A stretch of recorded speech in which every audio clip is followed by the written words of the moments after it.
오늘 말씀을 여러 군데를 읽어봤는데요. 맨 마지막 읽은 말씀이 좀 마음에 많이 와 닿습니다. 히브리서 11장 10절. 이는 그가 하나님이 계획하시고 지으실 터가 있는 성을 바랐음이라. 믿는 사람들은 하나님이 만들어 가실 세계를 믿고 바라보는 사람입니다. 그게 믿음입니다. 믿음을 현실의 문제에 착각하여 현실의 문제를 해결하는 게 믿음이라고 착각합니다. 성경은 분명히 기록합니다. 믿음은 하나님이 계획하시고 그가 지으실 터가 있는 성이 있다라는 것을 바라보는 것이 믿음입니다. 히브리서 11장에 믿음의 선진들이 우리에게 증거하고 있는 단 하나의 메시지가 있다면 바로 이것입니다.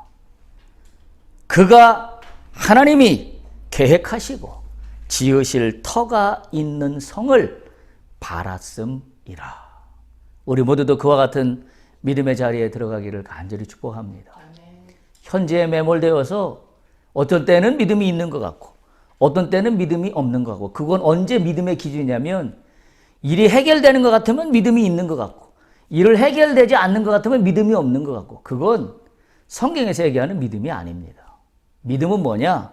이랬든 저랬든 지금 내가 어렵든 아니면 지금 내가 좋든 지금 내가 궁핍 가운데 있든 아니면 지금 내가 풍부함 가운데 있든 상관없이 하나님이 계획하시고 지으실 터가 있는 성이 나에게 있다.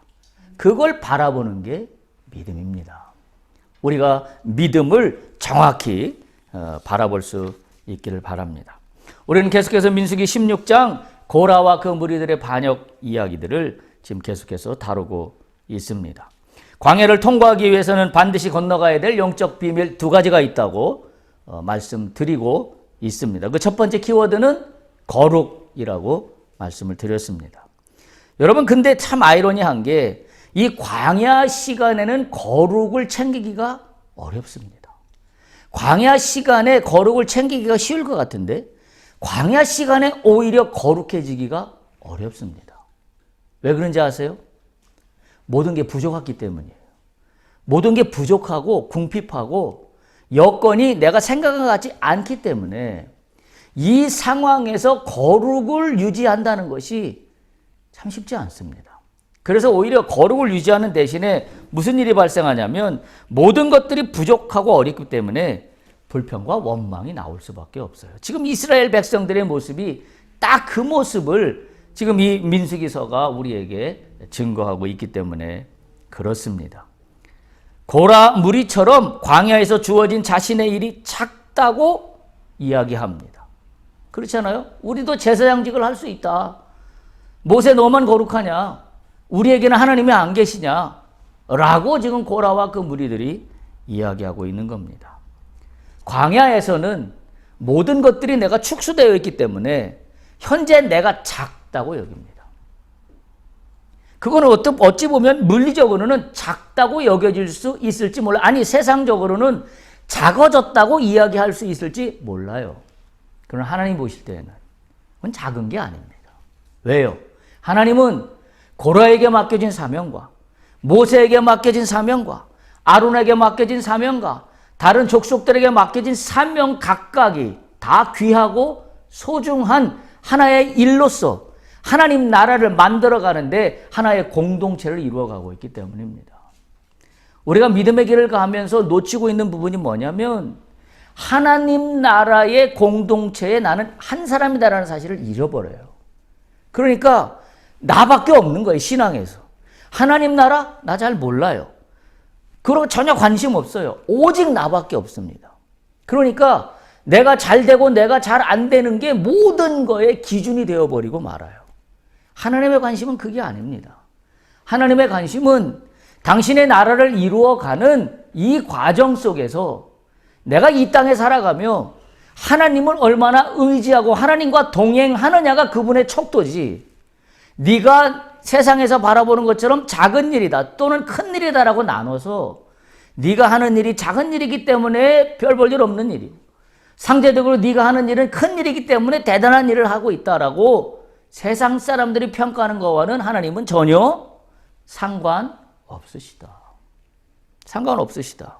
그래서 우리가 오늘 봉도한 것처럼 베드로전서에 보면 이렇게 기록되어 있습니다. 베드로전서 1장 17절에 보면 하나님이 어떤 하나님이시냐면 외모로 보시지 않고 각 사람의 행위대로 심판하시는 이가 너희를 아버지라 부르게 하셨지 않느냐. 따라서 너희는 나그네로 있을 때에 두려움으로 지내라. 여기서 두려움은 뭐예요?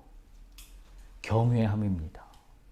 무서워서 떨으란 이야기가 아니라 나의 인생의 주관자는 하나님이시니 그분의 뜻대로 살지 못하는 나의 이 죄된 속성 때문에 안타까워하며 그래서 그런 존경하는 소위 경외하는 마음으로 하나님을 두려워하는 겁니다. 그게 믿는 자가 가야 될 길이지. 지금 고라와 그 무리처럼 모세에 비교해보니 내 일이 작네요. 아론과 비교해보니 내 일이 작네요. 라고 할 문제가 아니라는 사실입니다. 그러니까 광야에서 지금 이 문제가 우리로 하여금 광야를 건너가지 못하게 하는 장애물이라는 사실을 우리가 반드시 기억해야 됩니다. 따라서 광야에서는 주어진 자신의 일이 작다고 다른 사람과 비교하여 불평과 원망을 늘어놓는 시간이 아니라 오히려 광야에서는 주어진 작은 일에 충성을 다하는 게 그게 광야에서 해야 될 시간의 의미입니다. 우리가 이거 별거 아닌 것 같지만 잘 들어야 해요. 대부분 많은 사람들은 광야에 있는 동안에 빨리 이 부족한 현실이 해결되기를 소망합니다. 성경은 한 번도 그렇게 이야기하고 있지 않아요. 우리의 속살, 우리의 육체의 우리는 빨리 이 광야의 시간이 빠른 속도로 해결되어서 다시 가나안 땅으로 빨리 들어가서 열매가 있기를 소망합니다. 그런데 하나님의 관심은 광야의 시간에 오히려 내가 생각할 때 작은 일이고 별 볼 일 없는 것 같고 아무것도 아닌 하찮은 일같이 여겨질지라도 그거에 내가 충성할 수 있어야 돼요. 불평과 원망이 아니라 충성할 수 있어야 됩니다. 그게 성경이 일관성 있게 전해주고 있는 진리의 말씀이에요. 그래서 많은 사람들이 광야를 하나님의 뜻하는 의도대로 광야를 통과하지 못해요. 왜? 우리는 모든 기도 제목이 빨리 광야를 벗어나게 하시옵소서. 빨리 문제가 해결되게 하시옵소서. 빨리 궁핍함이 풍부함으로 바뀌게 하시옵소서가 광야에 있는 동안의 기도 제목의 전부예요. 하나님은 그게 관심이 아니에요. 우리가 아까 말씀드린 대로 우리에게 소망이 뭐가 있나요? 우리가 주일날마다 나와서 예배할 때마다 기도를 합니다. 기도할 때마다 우리는 우리의 기도 제목을 올려놓고 기도합니다. 하나님 이거 해결해 주세요. 저거 해결해 주세요. 이곳이 궁핍합니다. 이런 문제가 있습니다. 아뢰는 거 맞습니다. 아뢰는 게 틀린 게 아닙니다. 주님께 아뢰는 거 맞아요. 그런데 저의 경험을 비춰보나 성경의 역사를, 성경의 진리를 꿰뚫어 보면 문제가 해결되는 건 단 하나밖에 없어요. 예수를 만나면, 예수의 피가 내 문제 가운데 적시면 문제 해결됩니다. 근데 우리는 예수의 피가 내 문제 가운데 적시고 덮어지는 거에는 별 관심 없고 문제만 관심 있습니다. 그래서 문제가 해결되는 것만 관심 있습니다. 기독교는, 성경은 문제가 해결되기 위해서 문제만 바라보라고 하는 게 아니라 문제를 해결하기 위해서는 예수를 바라보라고 이야기하고 있는 겁니다. 이게 기독교의 진리예요. 이게 성경의 진리란 이야기입니다. 오늘 고라와 그 무리들이 벌어지고 있는 이 반역의 사건은 바로 그와 같은 면에서 단추를 잘못 꿰고 있다라는 사실을 우리가 반드시 기억해야 합니다. 이 부족하다고 여기는 이것은 바로 이 광야에서 자꾸 우리로 하여금 거룩함의 자리로 들어가지 못하게 하는 결정적인 장애물이 되고 있다는 사실을 우리가 기억해야 합니다. 그렇다라고 한다면 이 광야의 시간을 우리는 육적으로만 해석하고 있는 거예요. 광야의 시간을 하나님이 주신 의미는 영적으로 해석할 시간을 우리에게 허락하신 건데, 우리는 광야의 시간을 영적으로 해석하는 게 아니라 육적인 시선으로만 해석을 하려 하니 악순환이 끊어지지 않습니다. 악순환이 계속 쳇바퀴를 돕니다. 그 악순환의 쳇바퀴를 보여준 대표적인 성경이 어디예요? 그게 사사기예요. 사사기. 문제를 해결해 달라고 기도해요. 그래서 문제를 해결해줘요. 그러면 다시 자기 갈 길로 돌아갑니다. 그래서 또 어려움을 당합니다. 고난에 들어갑니다. 블레셋의 침범을 받습니다. 먹을 것을 다 뺏깁니다. 그래서 또 부르짖습니다. 하나님이 어디 있냐고 원망합니다. 그러다가 또 선지자가 나타나서 사사가 나타나서 또 이야기를 합니다. 그러면 또 그 얘기를 듣고 하나님 잘못했다고 합니다. 그래서 또 기도합니다. 계속 쳇바퀴를 돌아요. 쳇바퀴를. 여러분 잘 생각해 보세요. 나의 영적인 악순환이 끊어지지 않고 있는 건 아닌가? 여러분 그 악순환을 끊어낼 수 있는 성령의 칼, 그게 뭔지 아십니까? 그게 예수 그리스도의 피예요. 예수 그리스도의 피가 내 삶과 내 신앙과 내 믿음 가운데 들어오면 나는 나의 영적인 악순환이 끊어집니다. 그리고 선순환으로 바뀝니다. 하나님이 바라보시는 세계예요. 하나님이 바라보시는 세계입니다. 이 악순환을 끊어내기 위해서 여러분 기도하는 시간을 많이 갖길 바랍니다. 말씀 보는 시간을 많이 갖길 바랍니다. 그저 말씀을 얼만큼 읽었다, 기도를 몇 시간 채웠다라는 양적으로 접근하지 마시고, 말씀을 볼 때 하나님을 만나시고, 찬양할 때 하나님을 만나시고, 기도할 때 하나님을 만나는 거에 우선순위를 두십시오. 내가 10분 기도한다는 거에 우선순위를 두지 말고, 내가 기도하는 시간에 단 1초라도 주님을 만났는가? 내가 말씀을 읽는 시간에 단 1분이라도 그 말씀 속에 나에게 말씀하시는 하나님을 만났는가? 라는 것으로 가야만 합니다. 결국 하나님은 우리에게 거룩하라고 말씀하시는 의미는 무슨 의미냐면, 제가 말씀드린 것처럼 우리는 거룩할 수가 없어요. 왜? 우리는 죄인이기 때문에. 근데 하나님은 나보러 거룩하래요. 어떻게 해야 됩니까 이게? 어떻게 하는 게 거룩하는 겁니까? 우리가 할 수 있는 일은 단 하나밖에 없어요. 주님을 만나는 것밖에 일이 없습니다. 우리가 거룩해질 수 있는 방법 중에 방법은 주님을 만나는 겁니다. 내가 무슨 종교적인 의식 행위를 해서 거룩해질 수 있겠습니까? 주님을 만나는 것밖에는 다른 방법이 없습니다. 그래서 하나님이 우리에게 내가 거룩하니 너도 거룩하라는 이야기는 나를 만나자라는 하나님의 안타까움의 표현이시고, 그 얘기는 뭐예요? 내가 거룩하니 너도 거룩하라는 얘기는 이제부터 네가 날 만나면 나는 너의 하나님이 되리라. 이게 그 의미예요. 내가 거룩하니 너도 거룩하라고 하는 의미는 내가 이제부터 너의 하나님이 되겠다 라는 의미로 말씀하고 있다는 사실을 우리가 반드시 기억해야 됩니다. 바울은 갈라디아서 2장 19절과 20절, 우리가 너무 잘 아는 말씀이에요. 거기에서 그렇게 고백합니다. 내가 이제부터는 하나님에 대하여 살려 함이라. 참 위대한 고백입니다. 그리고 나서 이렇게 우리가 잘 아는 문구가 고백을 합니다. 그런즉 이제는 내가 사는 것이 아니요 내 안에 그리스도께서 사는 것이라. 그래서 이제는 나는 하나님의 아들을 믿는 믿음 안에서 살겠노라. 이게 바울의 고백입니다. 바울이 깨달은 진리라는 사실입니다. 지난주에 말씀드린 채로 광야 시간에 분수를 잃어버리면 하나님도 나의 광야의 의미도 모두 다 잃어버리게 됩니다. 너희가 분수에 지나치도다 라는 말씀을 나눴었습니다.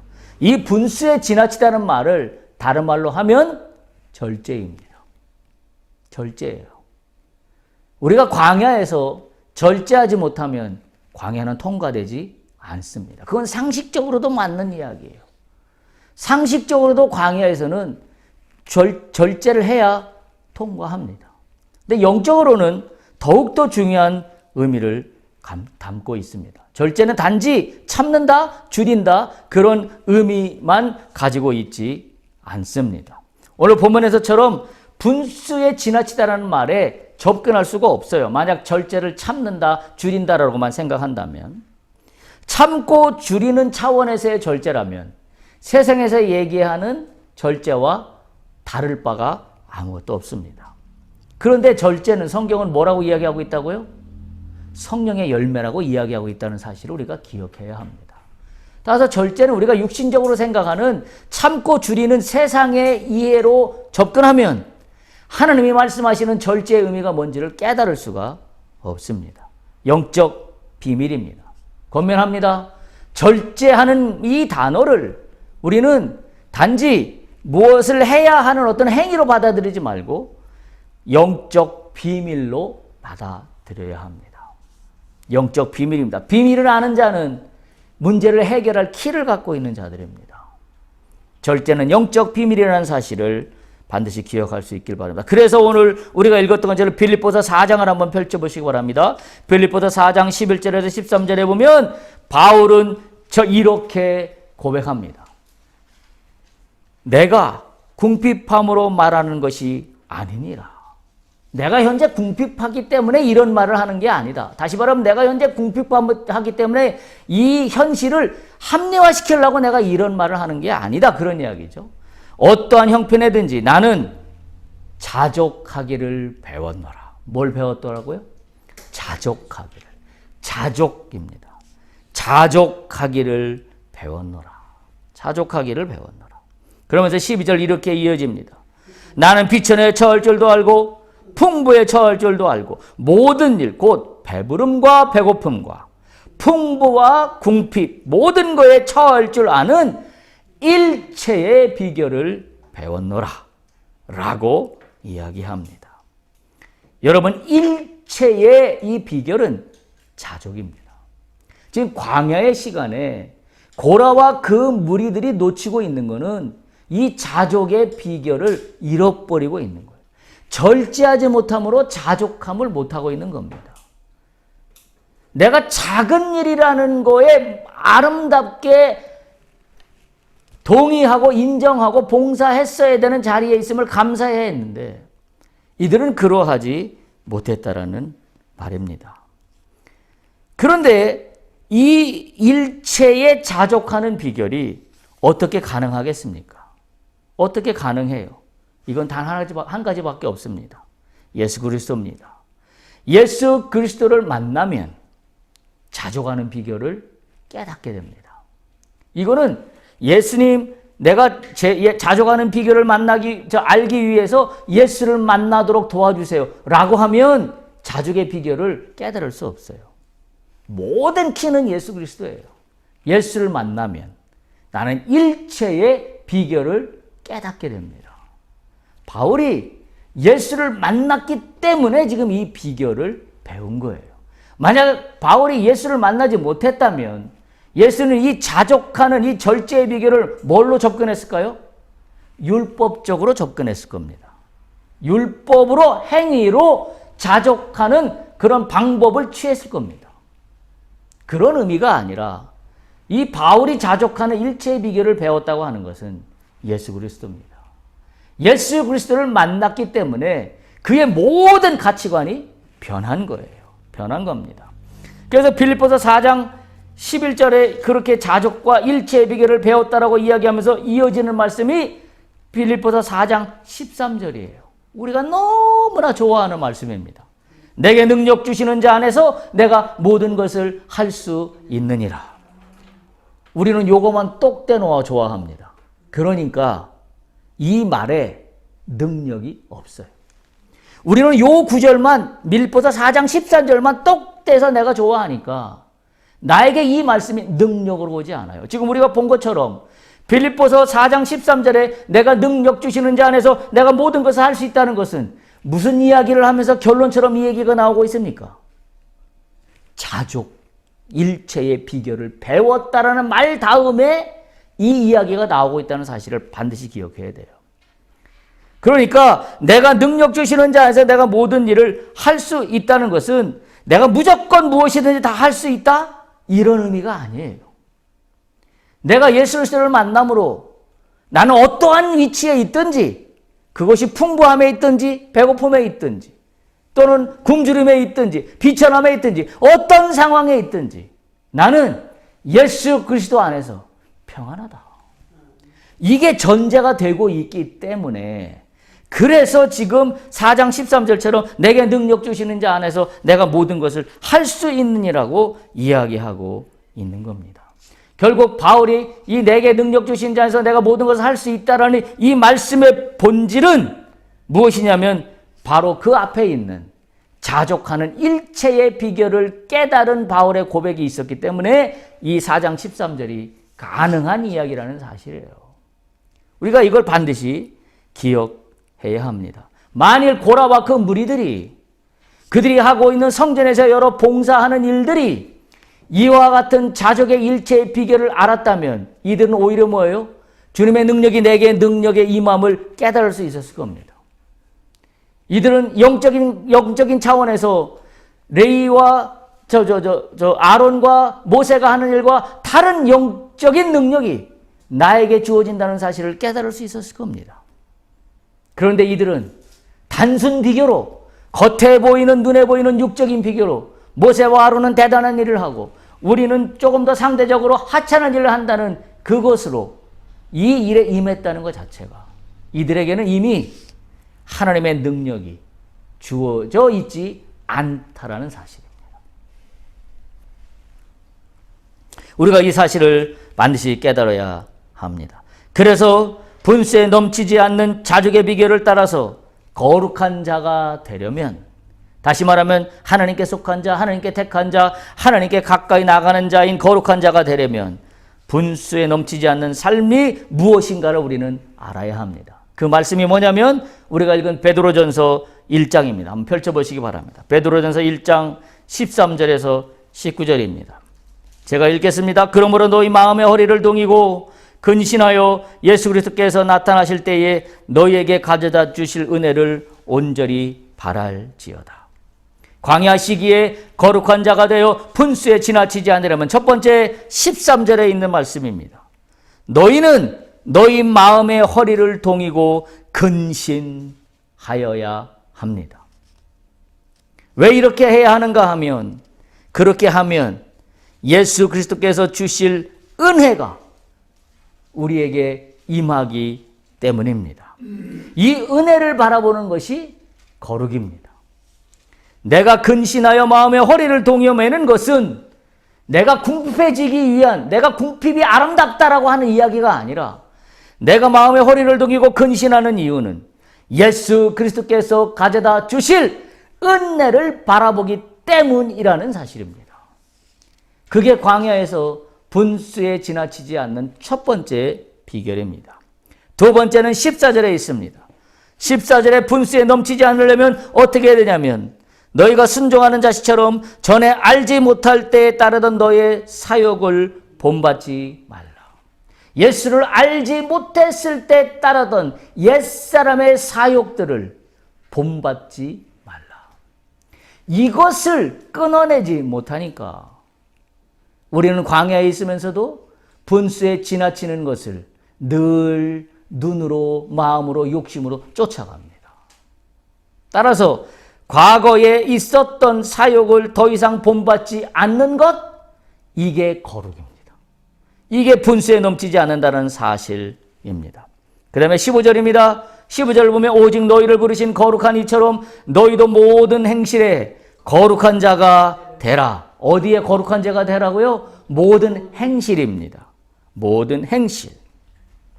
모든 행실에 거룩한 자가 될 때 우리는 분수에 지나치지 않게 된다는 사실입니다.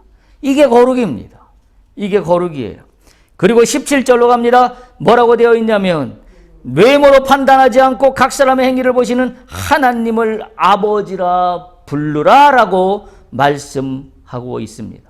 외모로 보시지 않고 각 사람의 행위대로 심판하시는 하나님을 볼 수 있어야 합니다. 우리는 광야에 있으면서도 외모는 뭐냐면 나의 옷차림을 이야기하는 게 아니라 내가 육적으로 무엇인가를 예전에 따라 갖고 싶어 하는 그 풍성함의 그 모든 것들이 외모입니다. 하나님은 그것이 중요한 게 아니라 너의 심령의 그 행위가 무엇이냐라는 것을 바라보고 있다라는 사실입니다. 그래서 아버지 하나님을 나의 아버지라 부를 수 있어야 합니다. 그리고 다섯 번째입니다. 17절 마찬가지 뒤에 있습니다. 너희가 나그네로 있을 때에 어떻게 지내라? 두려움으로 지내라. 두려움으로 지내라.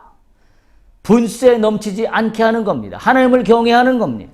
하나님을 경외함이 우선인 겁니다. 그러면 너희가 이 광야를 통과하여 분수에 넘치지 않게 가나안으로 들어갈 수 있다는 사실입니다. 여섯 번째 18절입니다. 18절 뭐라고 되어 있냐면 너희가 알거니와 너희 조상이 물려준 헛된 행실에서 대속함을 받은 것은 은이나 금같이 없어질 것으로 된 것이 아니다. 헛된 행실에서 벗어나야 합니다.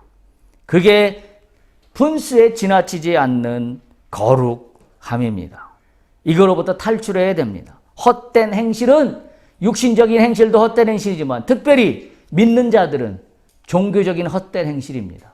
율법적 헛된 행실, 관습적으로 이어진 나의 신앙의 행실, 그 모든 것들로부터 벗어나야 합니다. 그래야 나의 외모를 중시하는 나의 신앙의 가치관으로부터 탈출할 수 있습니다. 왜 분수에 지나치나요? 외모가 중요해지기 때문이잖아요. 외모가 중요해지기 때문에. 고라와 무리가 왜 제사장직을 탐냈어요? 겉으로 볼 때 제사장직이 더 훨씬 그럴듯해 보이잖아요. 더 그럴듯해 보이잖아요. 바로 외모의 외적인 거에 신경을 쓰는 거로부터 탈출해라. 이것이 거룩함입니다. 그리고 일곱 번째 19절입니다. 오직 흠없고 점없는 어린 양 같은 그리스도의 보배로운 피로 되어라. 오직 그리스도의 귀한 보배로운 피가 있을 때만 우리는 거룩할 수 있습니다.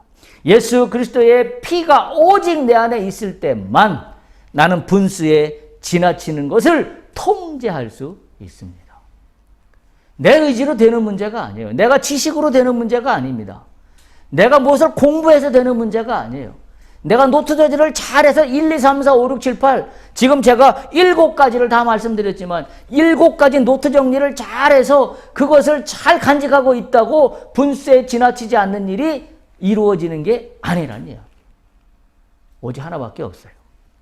예수 그리스도의 피. 예수 그리스도의 보혈의 피가 아니고서는 내가 거룩한 자리로 나갈 수 없다라는 사실을 반드시 기억해야만 합니다. 그래서 우리가 그런 찬양을 한 겁니다. 나의 죄를 씻기는 예수의 피밖에 없네.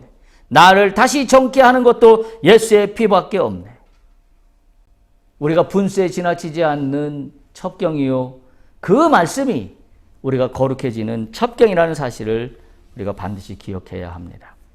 광야에서 반드시 건너가야 될 영적 비밀 두 가지에 대해서 말씀드렸습니다. 하나는 거룩함이었고 하나는 분수에 지나치지 않는 것입니다.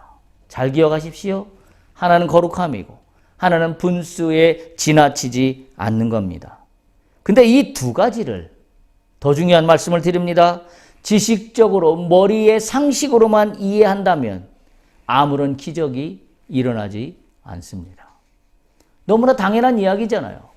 광야를 건너가려면 거룩해야 되고 분수에 지나치지 말고 자족해야 된다. 그걸 지식으로 알고 있으면 광야에 있는 동안에 아무런 기적이 나타나지 않습니다.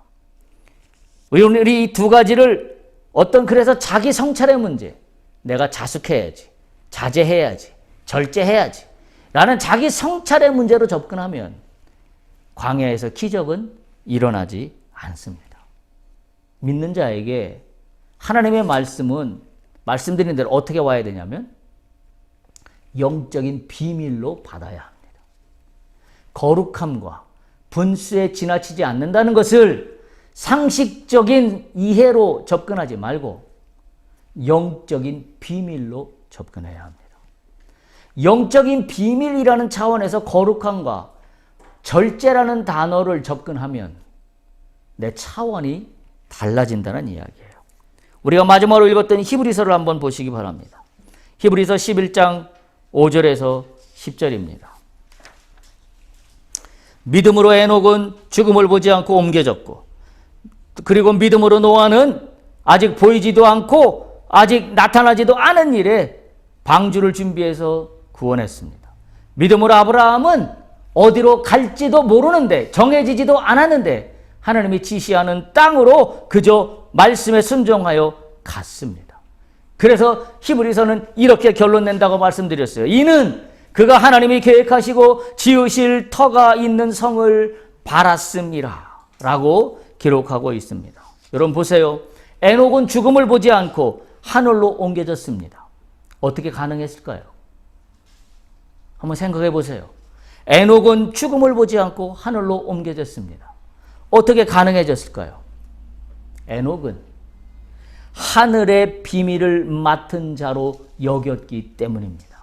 하나님의 말씀을 뭘로 여겼다고요? 하늘의 비밀로, 영적 비밀로 여겼기 때문에 이 일이 가능했습니다. 히브리서는 바로 이어서 이렇게 증거하고 있어요. 11장 5절 뒷부분에 보면 그는 이 땅에 사는 동안에 하나님을 기쁘시게 하는 자라 증거를 받았다라고 기록하고 있습니다. 똑같은 말씀을 받는데 이것을 하늘의 비밀로 받는 자는 다르게 되어 있습니다. 그러니까 에녹은 죽지 않고 하늘로 옮겨졌습니다. 자, 보세요. 노아는 방주를 산꼭대기에 지어 구원의 방주를 짓습니다. 어떻게 이게 가능했을까요? 우리가 영화에서도 봐서 알지만 미쳤다라고 비난을 받고 정말 저게 무슨 황당한 일입니까? 그런데 노아는 그 일을 끝까지 해냈습니다. 근데 놀라운 비밀이 여기 써 있습니다. 7절 보세요. 히브리서 11장 7절. 믿음으로 노아는 아직 보이지 않는 일에 경고하심을 받아. 거기에요. 노아는 아직 보이지 않는 일에 경고하심을 받았다. 보이지 않는 일, 아직 보여지지 않는 일에 경고하심을 받았다. 어떻게 이게 가능해요? 이걸 지식으로 접근했으면 산꼭대기에 노아가는 방주를 짓지 못합니다. 노아는 이 말씀을, 하나님의 이 말씀을 어떻게 받았어요? 비밀로 받았습니다. 하늘의 비밀로 받았습니다. 영적인 비밀로 받았습니다. 그래서 아직 보이지 않는 일에 경고하심을 받았는데 받은 걸로 끝나지 않고 그 다음 말씀이 더 중요한 말이에요. 노아는 어떻게 대응했어요? 경외함으로. 하늘에 맡은 자가 바라보는 세계관이 다르다라는 이야기를 하고 있습니다. 아직 보이지 않는 일에 경고함을 받은 노아는 경외함으로 산꼭대기에 방주를 짓습니다. 그러니까 우리가 말씀을 받을 때에 하늘의 비밀을 맡은 자가 나이다라고 받으면 차원이 달라져요. 근데 하나님의 말씀을 지식으로 받으면 아무런 일도 일어나지 않습니다. 참 놀라운 일이에요. 그래서 우리는 뭐라고 얘기해요? 하나님의 말씀 안에는 뭐가 있다? 생명이 있다. 그냥 문자가 아닌 거예요. 그냥 도덕책이 아닌 겁니다. 그냥 좋은 이야기가 써여 있는 옛날 성현들의 말씀 오록집이 아닌 겁니다. 지금 이 성경책에 있는 이 말씀 하나하나가 이 성경책 책갈피 속에 있는 글자로 인쇄된 그 말씀이 아니라 이 말씀 단어 하나에 생명이 있다고요. 그걸 믿어야 합니다. 우리는 이걸 종이에 쓰여져 있는 이 까만 글씨로 보고 있지만 하늘의 비밀을 맡는 자로 여기는 믿음의 사람들은 종이에 쓰여진 문자가 아니라 이 단어, 이 글자 하나하나에 뭐가 있다? 생명이 있다. 그 사람에게만 기적이 일어납니다. 그 사람에게만 하나님은 당신의 비밀을 알려주십니다. 여러분 모두가 하늘의 비밀을 맡은 자가 되기를 축복합니다. 그래야 내 광야를 하나님의 뜻대로 끝낼 수가 있습니다. 그래야 하나님이 원하시는 믿음의 자리로 나갈 수가 있다라는 이야기입니다. 여러분 보세요. 아브라함은 어땠어요? 본토 아비집을 떠나 하나님이 지시할 땅으로 갔습니다. 그리고 그는 이스라엘의 믿음의 조상이 되었습니다. 어떻게 가능했을까요? 아브라함이 믿음이 좋아서? 여러분 아마 다 그렇게 생각했을 거예요. 아브라함의 믿음이 좋아서. 그럼 그 믿음의 실체는 뭐예요? 그저 내가 믿습니다. 이게 믿음의 실체입니까? 아니면 그저 하라는 대로 따라가는 게 믿음의 실체인가요? 많은 그리스도인들이 이 정의를 잘 몰라요. 믿음의 정의가 뭔지를 잘 모릅니다. 그러니까 믿음이라고 가면 뭐로만 해석하냐면 국어사전에 나오는 상식적인 개념으로만 해석합니다. 그러니까 성경에 나와 있는 이 말씀이 믿음이라고 그러는데 하나도 이게 왜 믿음인지 이해가 되지 않는 거예요. 고난을 받는 이야기가 어떻게 믿음입니까? 전혀 이해가 되지 않는 이야기입니다. 상식적으로 접근하니까. 아브라함은 어떻게 어떤 땅인지도 보여주지도 않았는데 하나님의 말씀을 믿고 발을 떼어 출발할 수 있었을까요? 단 하나예요. 그의 믿음은 하늘의 비밀을 맡은 자로 여겼기 때문이에요. 자기가. 그래서 아브라함이 그의 인생이 완전히 바뀌는 겁니다. 달라지는 겁니다. 이걸 지식으로 따지고 논리로 따지면 미안합니다. 이렇게 표현해서. 미친놈 아닙니까? 아니 어디 가본 적도 없는데 더군다나 그때 당시에 아브라함으로 하여금 고향 땅을 떠나라는 것은 지금도 쉬운 일이 아니지만 옛날 그 당시에 본토 아비집을 떠난다는 것은 죽음입니다. 죽는 거예요. 어떤 모르는 무리들이 있을지 모르는 곳으로 내가 무슨 군대를 끌고 가는 것도 아니고 어떻게 본토 아비집을 떠나갈 수 있습니까? 아브라함 왜 가능했어요? 하나님의 명령이 하늘의 비밀을 나에게 노출하시다라는 것을 아브라함은 받아들였기 때문이에요. 그걸 믿는 건 두 번째예요. 받아들였어요. 하나님이 비밀을 설파하시는 것을 받아들였어요. 받아들였습니다. 그게 비밀이에요. 그래서 이 말씀에서 발견하는 두 가지 공통점이 있어요. 히브리서에서 얘기하는. 첫째는 하나님의 말씀을 세상의 상식으로 이해하는 것이 아니라 하나님의 비밀로, 하늘의 비밀로 받아들인 사람들이라는 사실이에요. 그게 지금 노아 이야기고, 그게 에녹의 이야기고, 그게 아브라함의 이야기라는 이야기입니다. 두 번째는 히브리서 11장, 지금 우리가 읽었던 그 본문의 말씀을 한번 보십시오. 거기 뭐라고 어떻게 기록되어 있나요? 11장 지금 5절에서 10절 한번 보세요. 맨 앞에 뭐로 시작하나요? 믿음으로. 5절 시작이 그렇죠? 믿음으로. 6절은 믿음이 없이는 믿음으로 마찬가지 이야기죠. 7절은 믿음으로. 8절은 믿음으로. 9절은 믿음으로. 믿음이 뭐예요? 그렇다면 하나님의 말씀을 하늘의 비밀로 여기는 사람이 믿음입니다. 다시 한번 믿음은 하나님의 이 성경에 기록되는 하나님의 말씀을 하늘의 비밀로 여기고 나가는 자가 믿음 있는 자입니다. 이건 문자가 아닙니다. 이건 그저 기록되어 있는 단어들의 집합체가 아니다라는 사실입니다. 두 가지였어요. 첫 번째, 이 사람들은 하나님의 말씀을 하늘의 비밀로 받아들인 사람들이고, 그래서 두 번째, 이 사람들은 그 하늘의 비밀로 받은 것을 믿음으로 실천한 사람들입니다. 그게 믿음이에요. 여러분은 광야를 어떻게 통과하시겠습니까? 오늘 우리가 고라의 무리들의 이야기에서 보여준 것처럼 첫 번째, 거룩함으로 통과하십시오. 두 번째, 분수에 지나치지 않도록 통과하십시오. 절제와 자족의 비결을 배우고 또 배우고 예수님께 배우십시오. 이 말씀을 어떻게 받아들여야 된다고요? 지식이 아니라 하늘의 비밀로 받아들일 수 있기를 축복합니다. 하늘의 비밀로 받아들이면 나의 텅 빈 것 같은 광야의 이 빈 공간에 그때부터 비밀을 설파하신 하나님께서 비밀을 이루어 주실 걸로 믿습니다. 채우실 겁니다. 역사하실 겁니다. 우리를 당신의 뜻대로 하나님 나라로 인도하실 걸로 확신합니다.